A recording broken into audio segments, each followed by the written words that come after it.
नमस्कार दोस्तों, मैं हूं डॉक्टर BM बघेल। सबसे पहले मेरे चैनल को लाइक, सब्सक्राइब और शेयर कर दीजिए। दोस्तों, दीपावली धमाका के अंतर्गत हम आज चौथा एक बढ़िया स्टॉक बताने जा रहे हैं जिसका नाम है जायसवाल निको इंडस्ट्री लिमिटेड। जायसवाल एक लीडिंग इंडिया की कंपनी है जो बिजनेस करती है अलॉय स्टील में, कास्टिंग में, माइनिंग और इसके product pig iron, sponge iron, bar, black wire rod और ब्राइट बार बनाती है ये कंपनी। ये छोटा पैकेट बड़ा धमाका है तो बहुत पुरानी कंपनी 1976 में बन गई थी, लेकिन इसकी लिस्टिंग 1999 के आसपास 8 रुपये 75 पैसे स्टॉक चला करता था। काफी पुरानी लिस्टिंग है, पहले 80 रुपये के आसपास तक गया था 2007 में। उसके बाद लगातार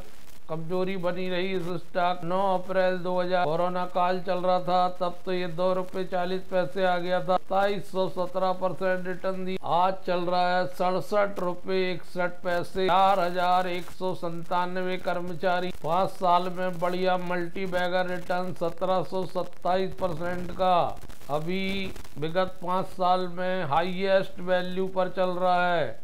आज ही 68 रुपये 50 पैसे 52 वीक का हाई बना। 5 साल में कोई एक साल में मात्र 28% रिटर्न है। 6 महीने में 118%, महीने में 25%, 5 दिन में 11-12%। इस स्टॉक को बल मिला है जून क्वार्टर के रिजल्ट आने के। जून क्वार्टर में 1650 करोड़ की इनकम अगले साल से 14-15% ज्यादा। नेट प्रॉफिट 93 करोड़ जो 393% ज्यादा है। Q1 से 96 पैसे का EPS जो 390% ज्यादा है पिछले साल से। प्रॉफिट मार्जिन 5.64, 356% ज्यादा पिछले साल की तुलना में। Q1 का जो रिजल्ट उधर के आई वजह से इस स्टॉक को पंख लग गए हैं और आज 5,50,85,348 शेयर ट्रेड हुए। इस हिसाब से स्टॉक ट्रेड हो रहा है, वॉल्यूम बढ़ रहा है, उससे लग रहा है ये दीपावली 80-90 रुपये टच होना चाहिए। जायसवाल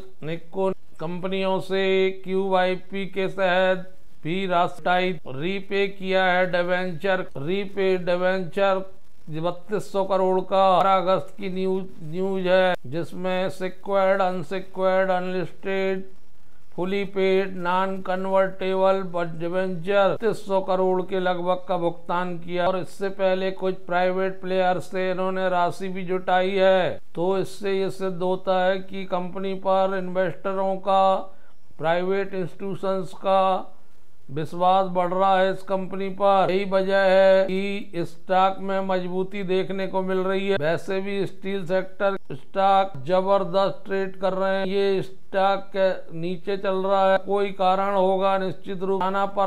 परफॉर्मेंस इसका कमजोर रहा होगा। 26 के रेशो में है, 6500 करोड़ का मार्केट कैप, 12.6 की रिटर्न ऑन कैपिटल एम्प्लॉयड है, 4.86 का रिटर्न ऑन इक्विटी है, 10 रुपए का फेस वैल्यू है। कंपनी में डेप्ट ज्यादा थे, इसलिए शायद इसको उतना अभी रिजर्व 1405 करोड़ के कि उसके आगे 2735 करोड़ के लोन है, 12 सालों में सबसे कम है। अर्थात कंपनी धीरे धीरे अपने लोन को रिड्यूस कर रही है। 55.15% हिस्सा प्रमोटर्स का है, पब्लिक का 5.83, 0.05 का है, 38.98 अदर्स का है। कंपनी में एक ध्यान देने योग्य बात है, वो है कि ये अपने प्रमोटर अपने पास रखे शेयरों को प्लेज करते हैं। 100% लगभग 98.87 जून 2025 में इन्होंने प्लेज किया, गिरवी रखकर लोन लेते हैं। नागपुर महाराष्ट्र की ये कंपनी परफॉर्मेंस रहा इसका 5 साल में ही जो बढ़त आई है वो सामने दिखाई दे रही है। कंपनी के प्रोडक्ट अत्यंत उपयोगी हैं ऑटोमेटिव सेक्टर के लिए, रेलवे के लिए, और नेक्को ग्रुप की ये कंपनी है। कंपनी ऑपरेटेड करती है एक integrated steel plant, capacity 1 million ton की है, रायपुर छत्तीसगढ़ में। कंपनी ने अपने कार्य क्षेत्र का विस्तार करते हुए यूनिट्स लगाई है भिलाई में, अंजौर मध्य प्रदेश में, और ओरिजिनल प्लांट है नागपुर में। कंपनी माइनिंग में कैप्टिव माइनिंग माइंस और आयरन और ऑपरेशन करती है। पैलेनेट प्लांट और स्पाज आयरन प्लांट पार्ट हैं।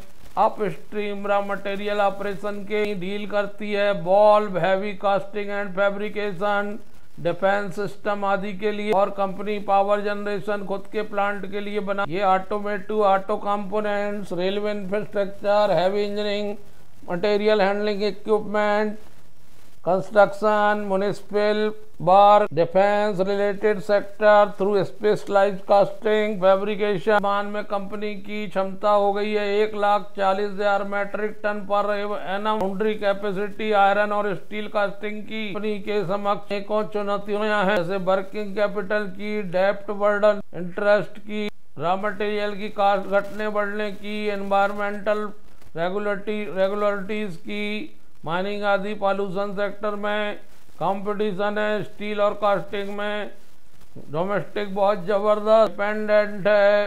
इंफ्रास्ट्रक्चर और ऑटोमेटिव सेक्टर की डिमांड पर कंपनी की आय देखी जाए मार्च तक की तो 5,994 करोड़ की आय और ₹1.16 का EPS, करोड़ का नेट प्रॉफिट है, 103 करोड़ का PBT है। सेल्स ग्रोथ कमजोर होने के कारण गत 3 साल से सेल्स ग्रोथ में सुधार आया है। 2023 के बाद प्रॉफिट का ग्रोथ 46% का है गत वर्ष का, लेकिन स्टॉक जबरदस्त रिटर्न देने में कामयाब रहा। पहले 6 महीने में, 1 महीने में 25%। बड़े बड़े स्टॉक जो रिटर्न नहीं दे, वो इस छोटे से स्टॉक ने कर दिखाया। इन्वेस्टर के पॉइंट ऑफ व्यू से हमारा दृष्टिकोण केवल रिटर्न का रहता है। जिस हिसाब से इसमें वॉल्यूम आ रहा है, उस हिसाब से लगता है स्टॉक अभी लंबे समय तक दौड़ेगा। की रिटर्न ऑन इक्विटी कमजोर है, प्रमोटर प्लेजिंग होती है, सेल्स की ग्रोथ कमजोर, ये आंकड़ों की वजह से स्टॉक उतना नहीं दौड़ पाया। लेकिन जिस हिसाब का आज रुझान देखने को मिला है विगत 5 दिनों का रुझान अगर जारी रहता है से 90 रुपए तक के टारगेट इजिली एनालिसिस करना चाहिए इस स्टॉक का। धन्यवाद दोस्तों।